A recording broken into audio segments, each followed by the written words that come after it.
So one thing I wanted to do in this teaching practice was to improve my monitoring and assessment. So I was thinking, how can I use my monitoring assessment to plan my next lesson? And what I've actually used at the end of each class is I use an assessment fan with green, yellow and red. The children think about their learning objectives, how they performed that class, and they hold up colour which represents how they feel they've done that class. Green, I understood everything. Yellow, I understood most, and red, I understood none. I then take a picture of the children holding up their assessment fan, and using those pictures later on in the evening, I colour code the children. So like Holly Reese, for example, got a green in that lesson. So I know exactly, just by looking at it, glancing at it, how many people had yellow and if any, how many people had red. So that gives me an indication of next time I'm doing this lesson, how much time do I need to spend recapping on what we've done, explaining it a second time, or how long my introduction needs to be. Right. And so would you pick up on an individual pupil and maybe spend more time with them, or you would cover that in the introduction to the session? I generally try to cover it in the next session, but if I find again that they are again turning up yellow, then I would give them my individual attention for the next lesson. I also mark in the people who are absent, the little star asterisk next to that, and I include that when planning my next lesson, that I need to know that I need to sit next to this particular girl for this lesson because she was absent and would not have gotten all of what's going on maybe. Now, today's lesson, well, we're going to go back now in explanations. Now, I know it was a while, it was last week since we've done English before, so I want you to think, can you remember what did we do last time? So for this, I'm going to give you 4 minutes to think about it. The first 2 minutes I want you to think hard. Now I know it was a while ago and all our memories are a bit rusty, including mine, so I want you to think, what did we do? What activities did we do? Did we do writing? What writing did we do? What did we discuss? What did we find out? What new thing did we find out? So I want you to think for the first 2 minutes. And for the second 2 minutes, I want you to discuss with your partner or the person that's nearest to you. Okay? Discussing. Time starting now. Why, how, who questions. They make the reader want to know the answer. So give your piece of writing the words to That's fine now, but the loss of money goes for it. Do you understand? So try to use self-heading. That was your one wish in your last piece of writing. So just remember that now when you're doing this. What you have is perfectly fine. You have a good introduction paragraph. So next now try and move on to what you think your next subheading will be. Where can you get money? Perfect. Rob and bank or Yeah, perfect. Yeah, so where can you get money? That'll be your next subheading. where can you store money? Perfect. Excellent. See, now you're thinking, where can you store money? Just think another subheading. Okay, well, do you want to bring it down here a bit? Have that subheading. Good boy. Good boy. Fantastic. So this is your first piece of mandatory writing. But remember now when I said to organise your writing, to use subheading. So you're doing money. You have your general instructions, so you'll be like, what is money for? Can be subheading. Where do we get it? Can you know the subheading? Where do we keep it? Do you understand? Yeah? So you're doing very well so far. And you're using a diagram, which is an excellent part of this magic writing. Keep up with it.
Can you explain a little bit about how you give feedback then to the pupils actually on the work that they hand in to you? Yeah. Well, it's school policy that when you're marking children's work, you use a star on your wish scheme. A star, you give 1 point that you liked about the work, and a wish is something that they can carry forward and do the next time that they're working, something to progress them in their learning. I try and give an individual target for every child, as well as an individual comment on what I liked about the work. This boy in particular, this is one of the earlier pieces of work that I did with him in English. He's very good at his work. He works very well in groups and by himself, and he has great ideas. The one thing I did notice that his writing was quite messy and sometimes illegible. So although I gave him the star, saying, you're very good, you have very good ideas, you have very descriptive words, my wish for him was that next time could he try and improve his writing. This is one of the earlier works I did with him. Halfway through, his writing still wasn't improving that great. So I asked him that, again giving him the star to encourage him. My wish was, why don't you try, instead of scribbling out words, just to put 1 line through it and a brackets around it. And he started doing that immediately, and as you can see, there's a good bit of a difference between previous work and work now. And he's continued to do it to this day, and he's even done it in today's work, where he hardly has any crossing outs, and his presentation is much more neat and his writing is legible. So how do you make sure they've actually looked at these comments that you've made on their work? Because obviously you spend a lot of time marking their work. So how do you ensure that they've actually seen these comments and taken notice of them?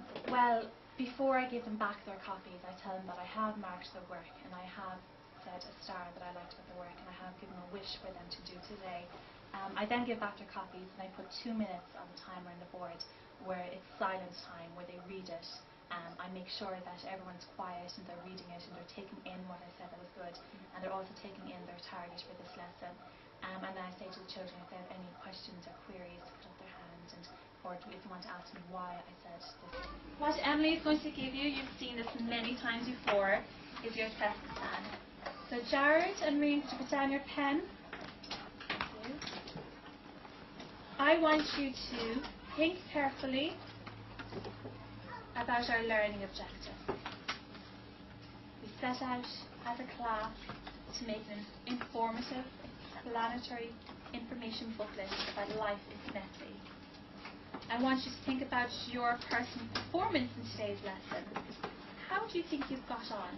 Do you think you understood all of it, some of it, or absolutely none of it? I want to think about how you think if you've learned anything new. Are you wiser and smarter in this lesson? Do you now know more about explanatory writing? And I also want to think about your general performance about today. Do you think this was a good lesson for you? Do you think you concentrated well? Do you think maybe you could have concentrated a little bit harder? And above all, I want you to be completely honest. Don't be afraid to put up the red if that's how you truly feel. I won't be insulted. If you feel you did bad, then put up red. If you feel you understood most of it, then put up yellow. And if you feel you did fantastic, then put up green. And of course, as always, we have a question box in the corner that if you're a bit too shy to ask a question in the class, you can always put it into that question box and we'll answer them the same. Okay, Diane.